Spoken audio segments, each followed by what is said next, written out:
Hi, this is Jacob Hornberger, president of the Future of Freedom Foundation. I'm joined by Sheldon Richmond, the vice president of FFF. This is the Libertarian Angle, the show that brings you the libertarian perspective on the burning issues of the day, the perspective that you're certainly not going to get in the mainstream media, either television or newspapers. Sheldon, I saw last week where they're force feeding a guy at Guantanamo Bay. And, it's just incredible to me that this place is still in existence.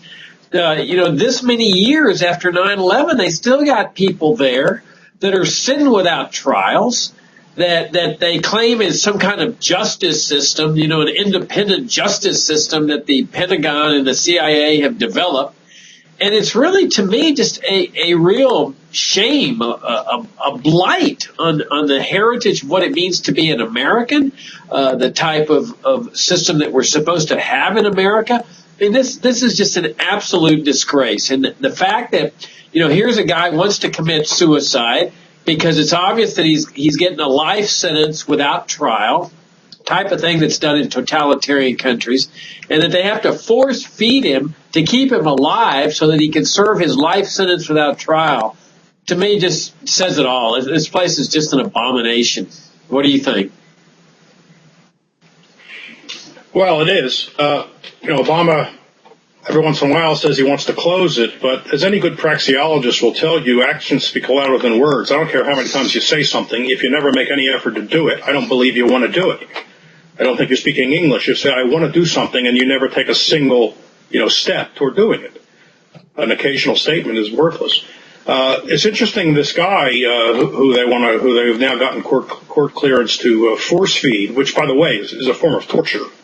It's extremely painful. Everybody knows that. It's been written about many times. But this guy was arrested by Bashar Assad's. He's a Syrian. He was arrested by Bashar Assad, his government, in 2000, I think, and escaped. He was arrested as a terrorist. Now, the odd thing is, this is a regime the U.S. Government is now sworn to help overthrow the regime of Assad. So why would we believe anything Assad says? Assad said someone's a terrorist. Why do we take that at face value? This guy has also been cleared for release, but they won't release him. Of course, he's never even been charged. Not only does he not have a trial, he's never even presented with charges.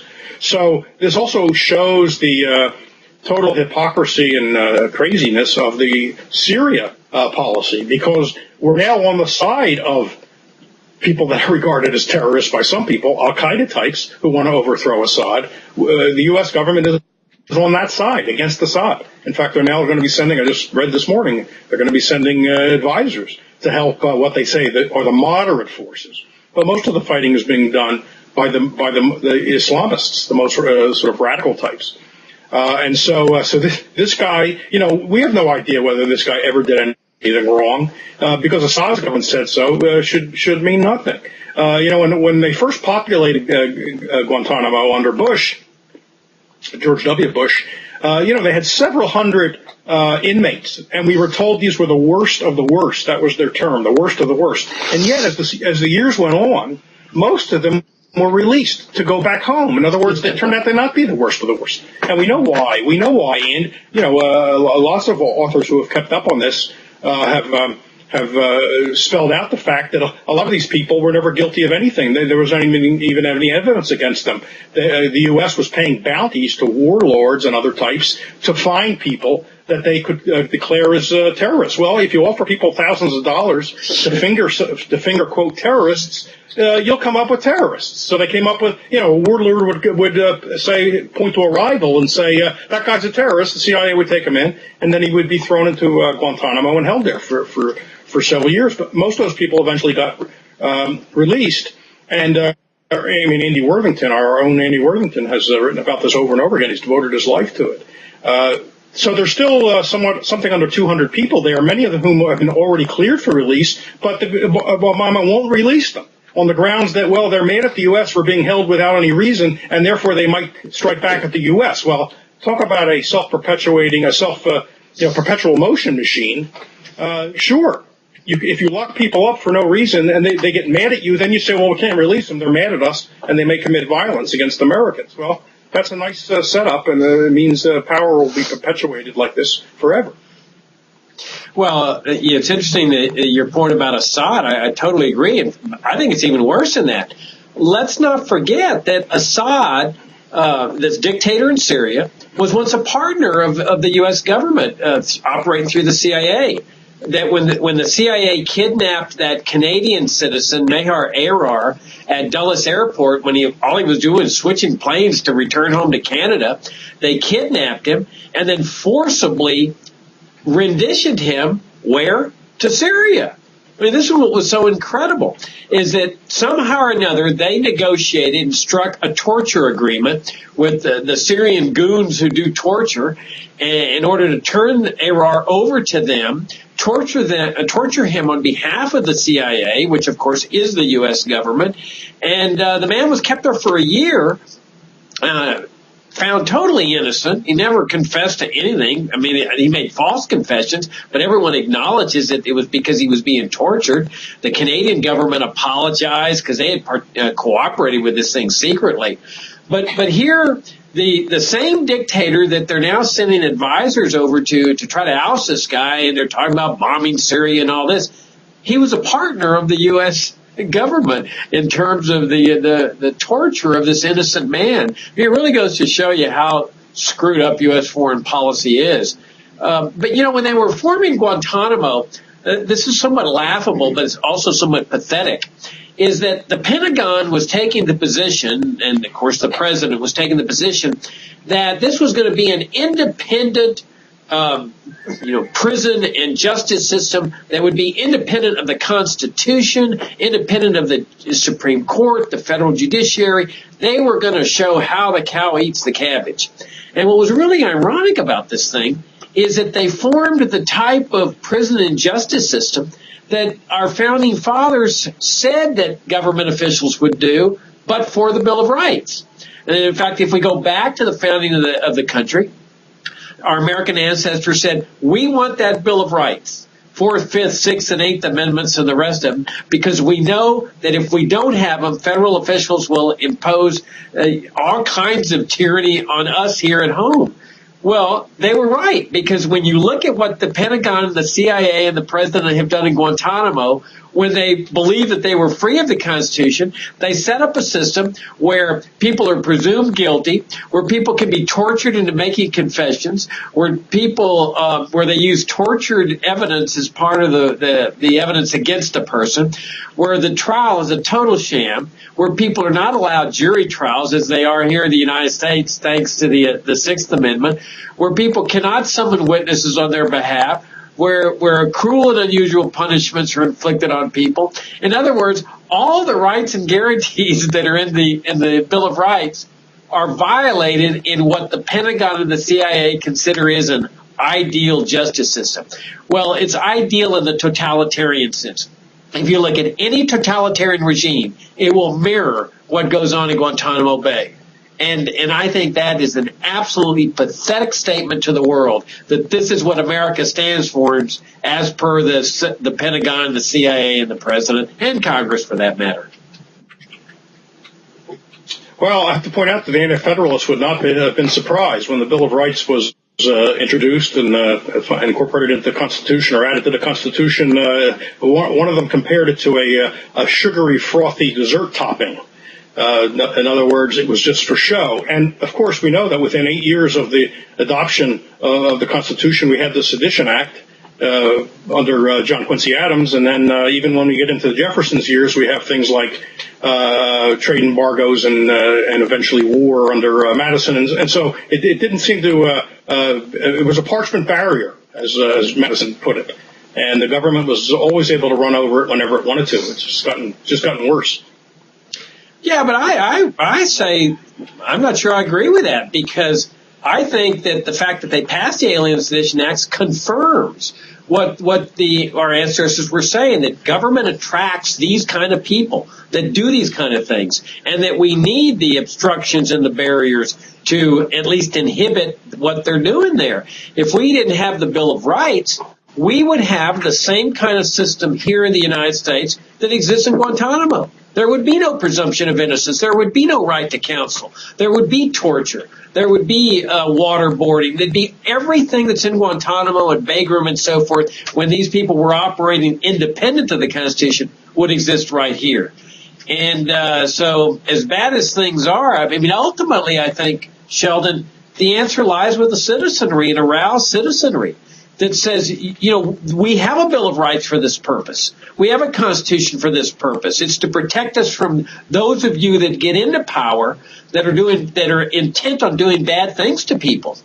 And I think part of the problem here in the United States is that the American people of our time have just lost this sense of what a free society is and the yearning for a free society. And part of it is the indoctrination, their belief that they really do live in a free society. That when you have this giant Pentagon, giant CIA, giant military empire, giant welfare state, they think that's freedom.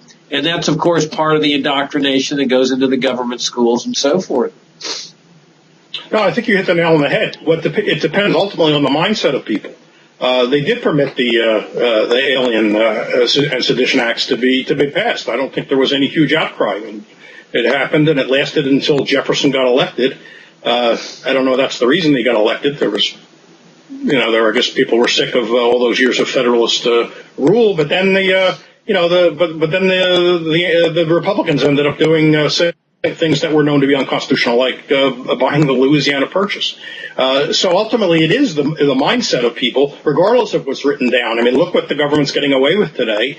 That does appear to violate the Bill of Rights, and yet I don't see any great outcry. We need to wake people up, but that means we need to change people's minds. The words are on the parchment. The problem is the words aren't in the people's minds. The meaning is not in the people's minds. Yeah, and I think that's part of the indoctrination that's taken place, is that, you know, from the first grade on up, school children are taught that the troops are defending our freedoms, you know, like in Vietnam. Well, how were our freedoms under attack in Vietnam? I mean, that was a civil war. North Vietnam had no intent of coming over the United States and invading and occupying the United States and taking away Americans' freedom. These were U.S. troops that invaded Vietnam. And but the indoctrination is, the troops over there are defending our freedoms. Well, from what? Mm-hmm. There's no threat to our freedoms over there. It's the fact that the troops are over there, that they're getting killed and killing people and so forth. But I think that if the American people can ever achieve the breakthrough that we libertarians have, then all of a sudden you can see some major sea changes. But I agree with you that as long as people believe that statism is freedom, that the big national security state apparatus is their freedom, the big welfare state taking care of them and pacifying them with welfare and so forth is freedom, I think we've got a huge obstacle. But once the awakening starts, I think there's going to be some government officials that are going to be very, very nervous.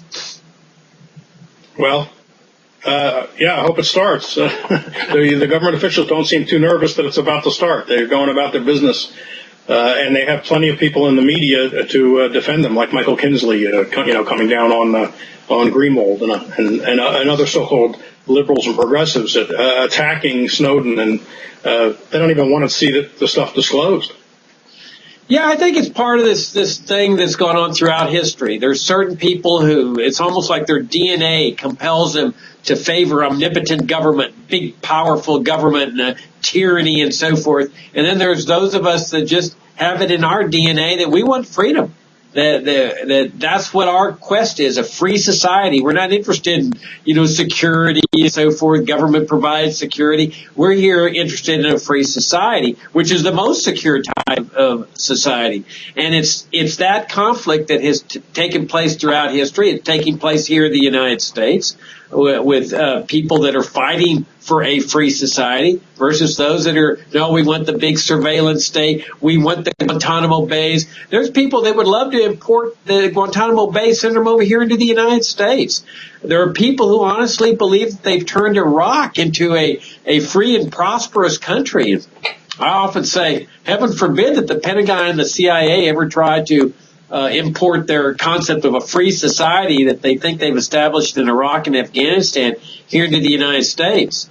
But But, Sheldon, shifting gears here a little bit, one alternative is people leaving the United States. I mean, when we were kids, we were always taught that people flee other lands to come to the United States. And I find it ironic that there's more and more Americans that are leaving the United States. I find that a fascinating and revealing revelation of what's going on in this country. One of them involves lately Pfizer. It's created all kinds of controversy, especially among statists, antipathy among statists, that Pfizer's worked out a tax deal where they invest in a foreign company in some other country, I forget the country, and then they in turn make that their home base, thereby escaping high U.S. American taxes. And the statists are up in arms. They consider this unpatriotic, treasonous.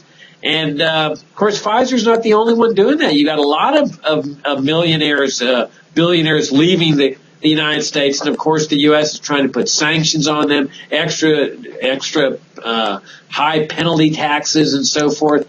I think it's just a sign of the wrong direction that this country is taken when you see Americans leaving this country, not only in terms of freedom, but also freedom from these exorbitant taxes that are funding this welfare warfare state junk.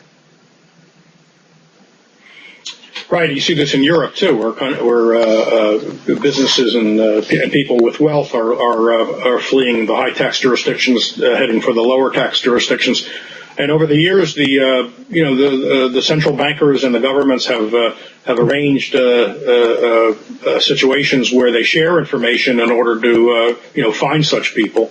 And so the banks are all cooperating with each other. Banking secrecy is not what it used to be. I think even in the case of Swiss banks, we know it's not. I think the Swiss banks have cooperated with the U.S. in trying to find people who are searching for tax havens. But, the politicians never take that as a sign that maybe they've become too oppressive. They simply take it as a sign, like you say, of lack of patriotism or treachery or something along those lines. They're people who have to be stopped. But it's the government that has to be stopped. The government is, it's out of control. Yeah, your point about Switzerland's a good one. I mean, here was the bastion of financial privacy.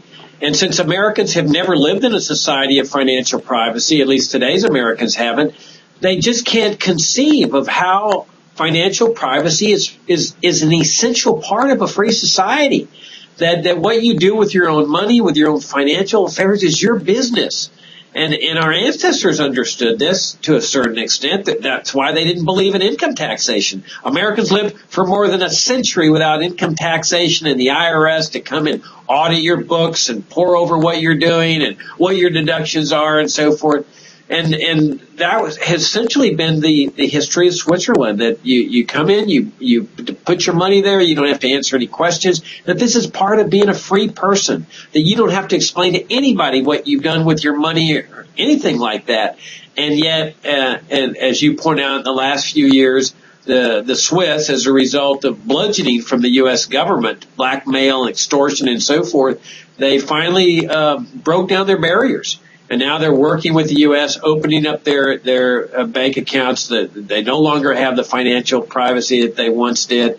It is a sad state of affairs. That really a free society is one in which you keep everything you earn and you don't have to tell anybody, and especially not the government. But notice how these things work together. Guantanamo, national security state, empire, violations of financial privacy. They have to know what's going on with money because it's funding the terrorists. Well, who are the terrorists? These are the people whose anger and hatred they're generating with their foreign policies, their invasions, their occupations, their support of the dictatorships.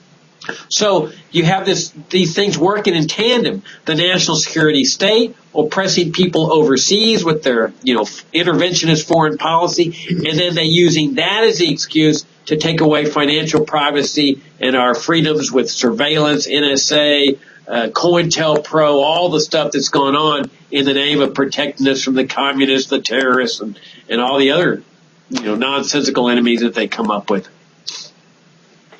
Yeah, domestic policy has long been a handmaiden to foreign policy. That never was seen as completely separate. And one way, of course, to shut down dissent was for them to say, for the other side to say that politics stops at the water's edge. And I'll never forget the words of Felix Morley, who was a great figure of the old right and one of the old anti-interventionists who would be regarded as a conservative, but modern-day conservatives don't know about him, who pointed out that politics should stop at the water's edge when policy stops at the water's edge, but policy doesn't stop at the water's edge. So dissent is needed there as anywhere else. Yeah, I mean, look what they've done to our country. I mean, with this huge national security state apparatus, CIA, Pentagon, imperial bases overseas, supportive dictatorships, invasions, interventions. I mean, not only have they oppressed people overseas in the name of defending our freedoms here at home. I mean, that's one of the most fascinating bromides, because I can't think of one foreign war where U.S. soldiers have really died protecting our freedom. I mean, Vietnam was just a civil war. Korea was just a civil war. North Vietnam and North Korea were never talking about coming over here and invading the United States and taking away our freedom. So how can they honestly say that the people that invaded those countries, the U.S. soldiers invaded those countries, were defending our freedoms? I mean, it's part of this indoctrination that's inculcated into people's minds. Look at Iraq. I mean, Iraq, they never even threatened to attack the United States. The U.S. is the aggressor in that conflict, and yet the U.S. troops that died there, they say, oh, well, they died protecting our freedom. And it's the same with Afghanistan, World War I, World War II. I mean, it goes on and on and on. And all they do is then use these threats that they generate with their interventionism to take away our freedoms here at home. Hey, I wanted to shift gears to a third subject, though, because this one's another one I find so friggin' amazing. Immigration. I saw two fascinating articles over the weekend on immigration. One is that they is on spouses of American citizens, spouses that are not American citizens, is that there's an increasing problem with the U.S. deporting them. I mean, here's the government that supposedly stands for family values and so forth. And here are people that are married to American citizens. And I find it shocking, Sheldon, that they're deporting these people. And I have some personal experience with this. I have a friend, a woman, whose husband is Canadian. He just got deported. They've been married about 2 years. He got deported because he was here technically illegally and overstayed his card or something, that they say that he can't return for 10 years. So now they're separating this family for 10 years. And the article I read, it was either in the Washington Post or New York Times over the weekend, says that this is happening over and over again. I mean, here again, we see the example of statism in action as compared to libertarianism, where you never see anything like this happening. It's the fruit of the poison tree. If you're going to violate people's rights to move freely, then this kind of thing's going to happen. And so it just stems consistently from bad premises, and that's why we have to strike the root, as they say, and hold high the banner of the freedom of people to move, to go where they wish, and to deal with whomever they choose without government gate blocking them and telling them, no, you go home, we'll let you know you can come in. It may be never, maybe 10 years from now, but get out, stay away. And it's pretty disgraceful that conservatives who claim that they're for freedom, are the only thing they really care about is securing the border, right? They say they want comprehensive immigration reform, which of course has nothing to do with freedom, but the first thing they want before even anything else is secure the border, which means put troops down there, put drones, build a electronic fence and surveillance, and as you like to point out, they even have checkpoints that are well north of the border that are running along east-west corridors. What next? Do we need to have immigration control at each of the state lines? Is that the next step? It seems logically it would be required. Yeah, I don't understand why conservatives don't go all the way and just build the Berlin Wall. Maybe they're reluctant to bring East Germans over here to do work that take jobs away from Americans. But okay, have the Americans build a Berlin Wall. I mean, I don't understand why they just do these halfway measures.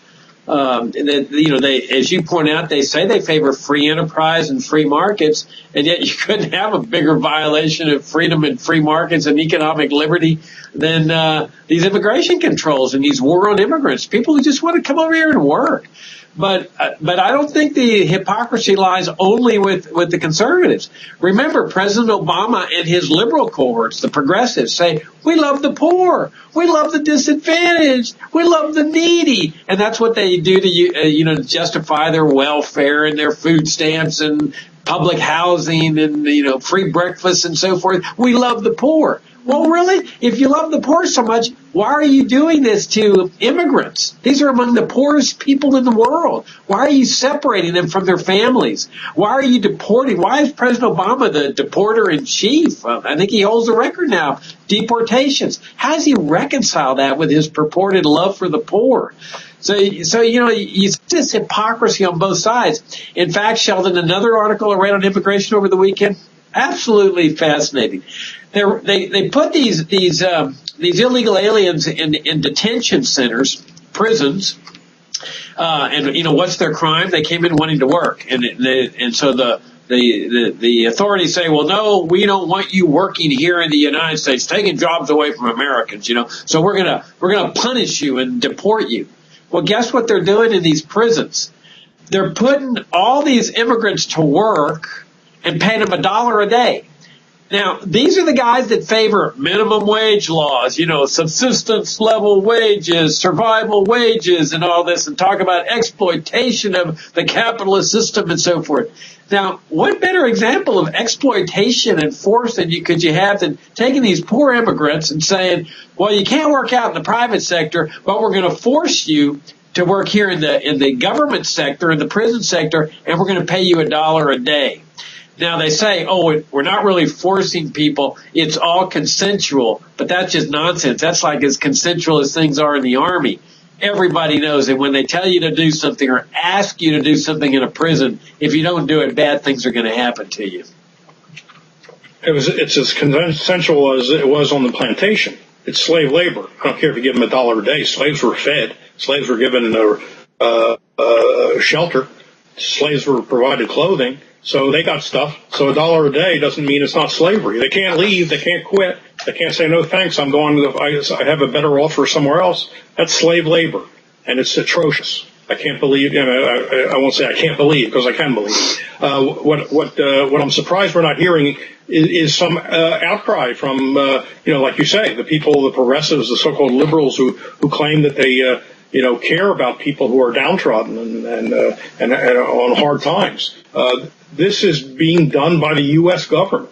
This is just put it on the government's rap sheet. It's just one more crime. Yeah, and notice the inversion here. They call us, the people who oppose interventionism, the libertarian, that they call us isolationists. It's sort of a smear word. But really, when you look at what they do with illegal aliens and then like with embargoes against Cuba where they won't let Americans travel and spend money in Cuba, it's really they that isolate the private sector. They want to make us independent from the world, and essentially isolate us from the world. While we libertarians are saying, get rid of the embargoes, get rid of the sanctions, get rid of the immigration controls, get rid of the trade barriers. Let the American private sector interact with the people of the world, travel to Cuba, spend money in Cuba, interact with people there. But no, the status say no, isolate them. And then when you look at the public sector, we want to rein in the federal government. We want to bring all the troops home. They want to do the exact opposite. They want to unleash the federal government while they're isolating the American private sector to go and invade people, bomb them, assassinate them with drones or otherwise. And so it's like totally upside down what they've done to our country. That's why the libertarian vision is, as far as I'm concerned, the only vision for America that holds any promise. It'll bring us peace, prosperity, harmony, and finally rid this nation of this militarist mindset that seems to just guide everything within our society. Anyway, Sheldon, we're out of time. That's the Libertarian Angle for this week. Thanks for tuning in, and we'll see you next week.